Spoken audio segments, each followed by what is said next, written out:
Dahlia, ever heard of HSP? I'm one, so you could not ask me for favors and stuff. It makes me sad and hurts me. These were words often repeated by sister-in-law Brielle, my husband's sister. HSP, it turns out, refers to someone highly sensitive to stimuli, easily affected by others' moods, a delicate personality. I, bearer of such a sensitive soul, was told, "For the final farewell, it's family only.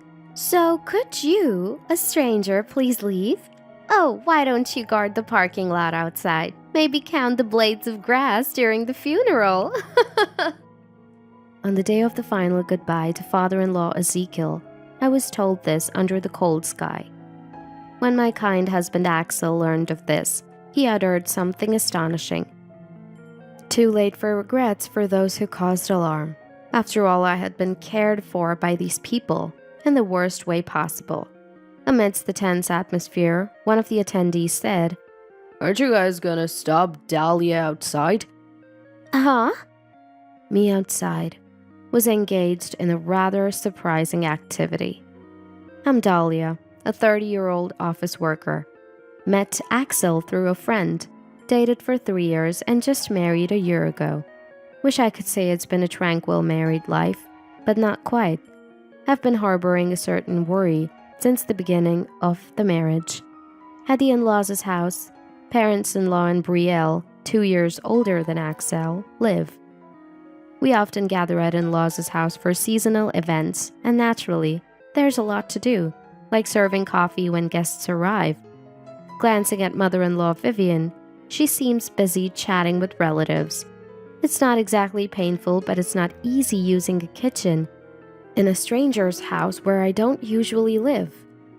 Brielle, could you help me out a bit? I'm not quite sure about the kitchen details."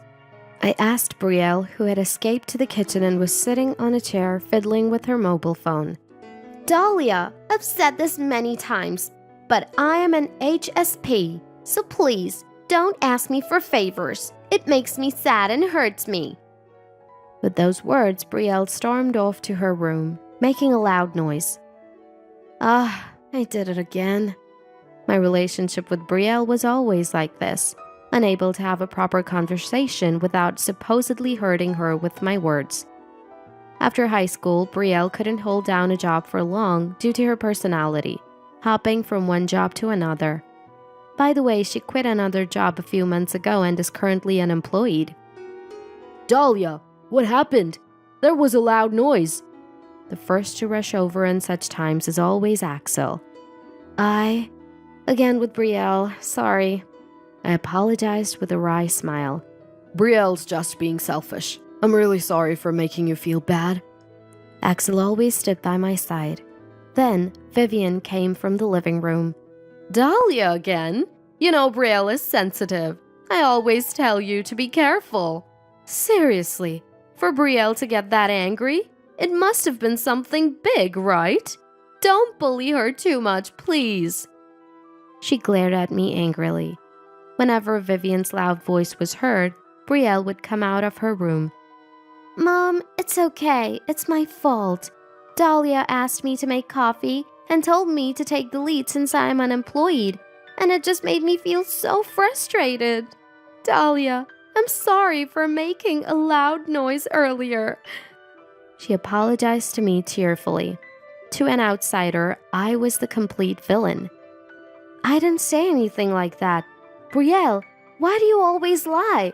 I just asked you to help me with the kitchen details." To my words, "I'm sorry for always misunderstanding. I'm HSP, so please don't raise your voice." She pretended to tremble and act scared, like a tragic heroine. I hated it because it was so infuriating. The relatives made awkward faces and the atmosphere turned terrible. The one who always managed to change the tense mood was father-in-law Ezekiel. "Dahlia, you tried to make coffee. Thank you. Come on, Vivian and Brielle. Apologize to Dahlia. Brielle, you're an adult now, not a child anymore." He was the one to firmly reprimand Brielle, his own daughter. Because of that, from the relatives, That's right, Brielle. You're an adult now. Maybe it's time to look for a partner or start job hunting. You can't rely on your parents forever. Learn a bit from your brother Axel. Hearing this, Brielle's face turned red. So, visits to the in-laws' house always left me exhausted. Sitting on the sofa at home, I let out a big sigh, unaware. Seeing me like that, Axel, as always, said, Dahlia, my family, I'm really sorry. Brielle has always been a pain, can't keep a job. I tell them not to coddle her, but Mom is like that, you know? It's a headache for me too. We don't have to go to my parents' house anymore. Axel offered, but being a newlywed, if I'm the only one not going, Axel might be criticized. Hesitating to accept his suggestion, I thought about it. After all, those gatherings were only once a month, if at all, and I just needed to endure for a few hours. Besides, I thought I understood a bit about this HSP character trait Brielle talked about. I have a best friend named Maya. We were high school classmates and moved from Dallas to Boston together. Of course, I asked her to give a speech at my wedding. Maya too has a fiancé she's been with for a long time, about to get married. He's serious, responsible, and kind. We're both busy with work and haven't seen each other recently, but she's my precious friend. I didn't know much about HSP until Brielle mentioned it, but the more I looked into it, it's just like Maya, I thought. I wasn't sure if I could act as Brielle wanted, but I tried to understand her personality. Amid these days, my husband and I were called to the in-laws' house. Ezekiel wasn't there, only Vivian and Brielle. Vivian opened her mouth and blurted out something unbelievable to me. Dahlia, can you stop it already? Filled with question marks, I replied. And what is that? Vivian, face red with anger, said. Don't play dumb, Dahlia. You've been sending harassing messages to Brielle almost daily. She's scared. Poor thing. What? I was baffled, having no clue about such accusations. Then Axel intervened. So where's the proof? If you're going that far, show us those messages, Brielle. With Axel's words, Brielle shivered a little. I was too scared and deleted them, but I'm not lying. Thinking that there are people like Dahlia in the world makes me too scared to even think about getting a job. I was infuriated by her weak, crying figure despite being an adult. Brielle had a hard time at work and quit her previous job, right? She started feeling better recently, so I suggested she start looking for a job again. Then she cried and said all that yesterday. I felt so sorry for her. No way. That's just too far-fetched. And Vivian believing that? They're both ridiculous. Disgusted, I looked at the two of them. So that's all you called us for? Consider our position being dragged into such a stupid conversation? Brielle, what's with you always using HSP as an excuse? You've been to a hospital or something for it, right? Axel glared at Brielle. Huh? Of course. I'm taking medication and it's really hard for me. I can't work in this state.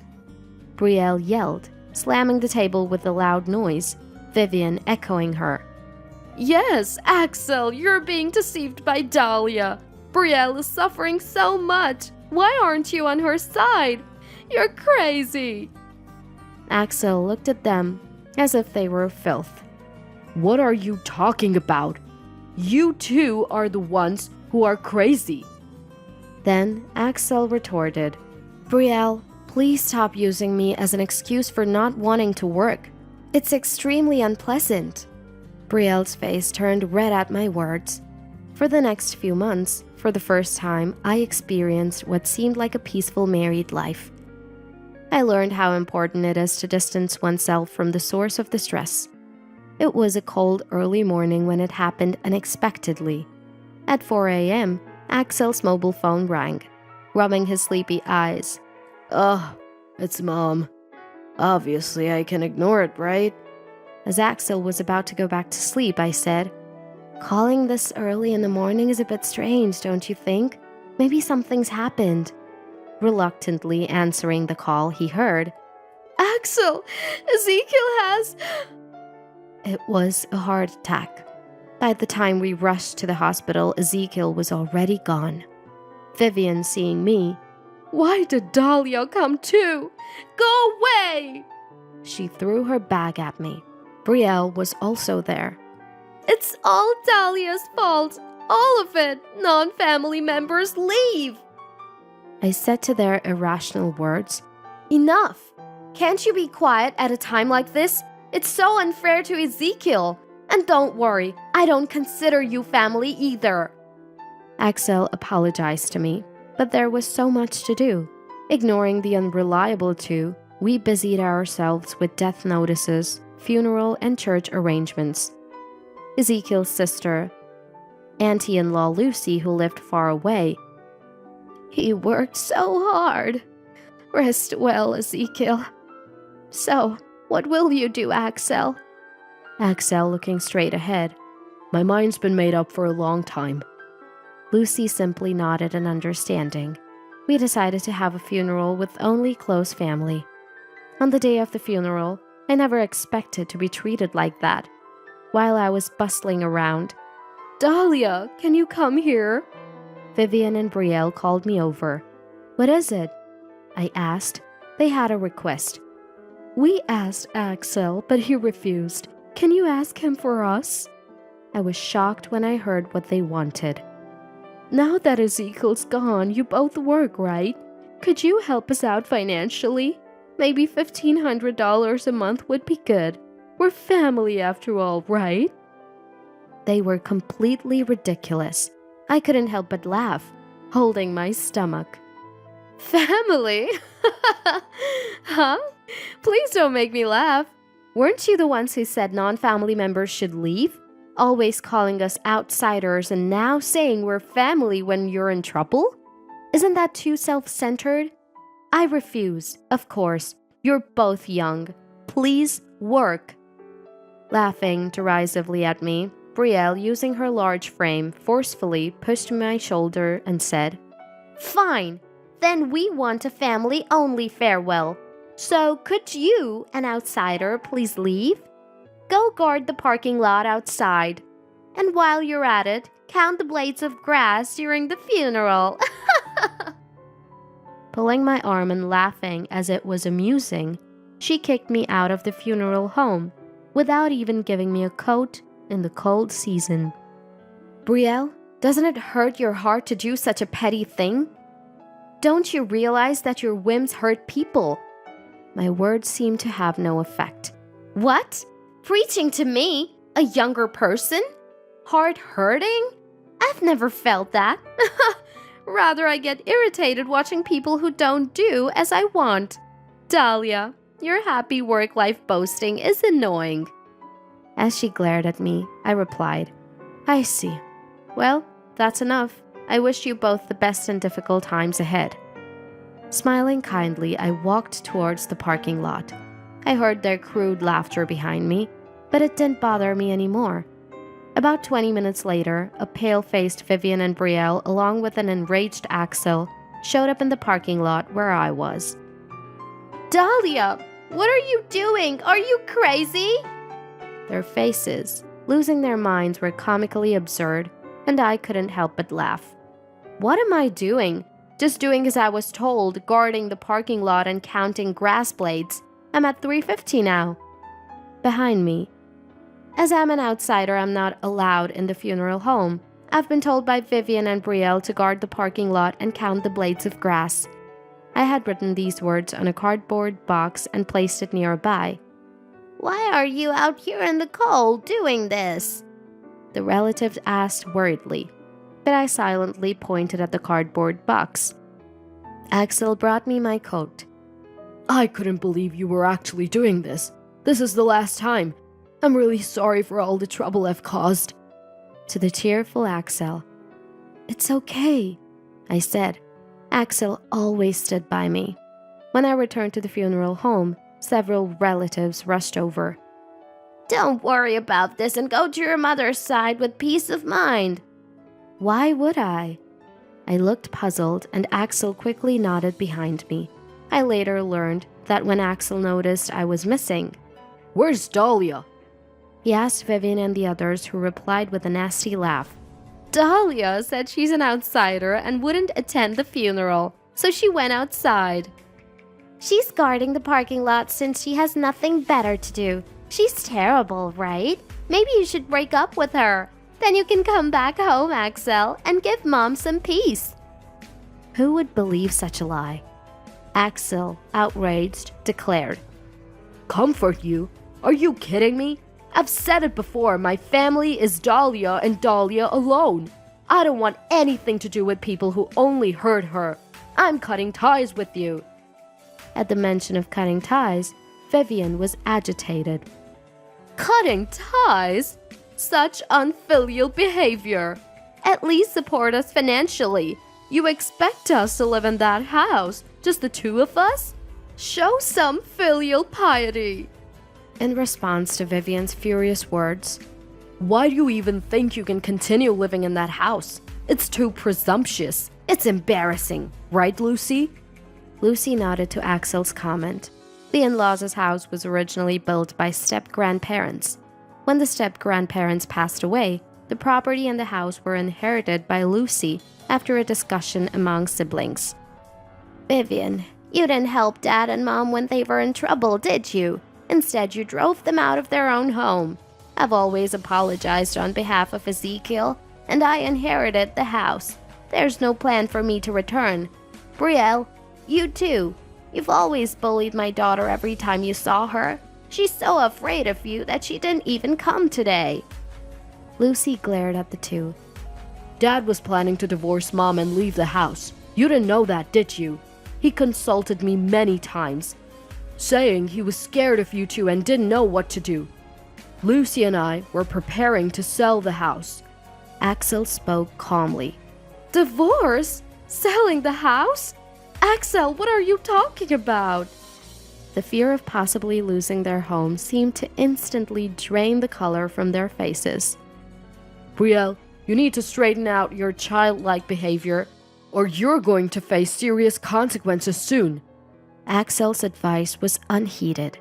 Shut up! I'm not wrong. Selling the house, what are you thinking? That's it. I'll move into your place. Take care of me and Mom. Ignoring their childlike comments, Axel said, You need to leave the house by the end of the month. We've got a potential buyer. And don't think of depending on us. Dahlia's mother has been diagnosed with an illness. We're moving to Dahlia's hometown. Axel's words were met with loud complaints from the two. Amidst the tense atmosphere, a relative who entered the funeral home said, Aren't you going to stop Dahlia outside? What followed was as earlier. Neither of the two, already disliked by the relatives, had anyone on their side and seemed diminished. Brielle, I've always thought this, but HSP? That's a lie, isn't it? Brielle glared at me. No, I'm taking medication and... Then what's the name of the medication? Which hospital? I pressed her. That is, Brielle fell silent. HSP is an innate personality trait, and there's no medication for it. My best friend is like that. She's been suffering in silence, pushing herself too hard. She's serious and tends to bear it all alone. But you're different. You're not HSP. You're just running away from unpleasant things, ignoring others' feelings, and throwing tantrums like a child whenever something doesn't go your way. What you did to Maya, I will never forgive you for that. Months ago, I met my best friend Maya after a long time. She was even thinner than her already slender frame and told me she was visiting a psychiatrist now. The cause was stress at work. A new employee, upon realizing Maya was younger, behaved over-familiarly from the first day, pushing work onto her. It's faster when someone experienced does it, right? Thanks a bunch. Maya ended up with constant overtime. Eventually, this document is due tomorrow, right? It needs to be submitted today. This and this are incorrect. The new employee slammed the desk and announced, I'm going home, and I quit today. I can't work in a place where seniors bully newcomers. She left all her work and really went home. Maya, feeling responsible, soon took a leave from the company. Her engagement ended due to misunderstandings with her fiancé. Was it my fault? I was scared and didn't know what to say. I comforted Maya as she cried silently. Just hearing her story made me despise that person. Just hearing about it makes me hate that person. Why not sue? It's unfair that only we suffer. Do you have any evidence? Maya had recorded their conversations to review them later, suspecting her own communication might have been faulty. I was infuriated by the arrogant attitude, but more than that. Wait, this person? Their name, is it Brielle? I felt dizzy when I found out that the unreasonable person was Brielle. Upon learning this, I can't sue someone from Dahlia's family, Maya said. Don't worry, we're practically strangers now. I'll fight with you. My cheerful laughter brought a slight smile to Maya's face. So, expect a letter from a lawyer about the compensation claim soon. Make sure you pay up. I smiled kindly and Brielle's face went pale. The funeral proceeded solemnly, and I was able to say my final goodbye to Ezekiel. Vivian was too distraught to give the eulogy, so Axel did it instead. There were sniffles around the room as he spoke of his father. We moved to Dallas. Mom's health is improving. Vivian and Brielle, kicked out of their house, managed to rent a cheap apartment. With little cash left and now the compensation to Maya, their life is tough. Vivian started a part-time job. Brielle, you quit your job again? Be responsible. Shut up, I'm not wrong. A parent should support their child. Once closed, they now constantly argue, and it seems they might be evicted from the apartment. I've issued a restraining order against them and instructed Mom to call the police without hesitation if they show up at our place. Maya quit her job and returned to Dallas with us. She's still recovering, but gradually gaining weight, and her smile is coming back. Nothing makes me happier. Someday when I have children, I want to teach them the importance of empathy and that there's no need to endure and be friends with someone they can't understand.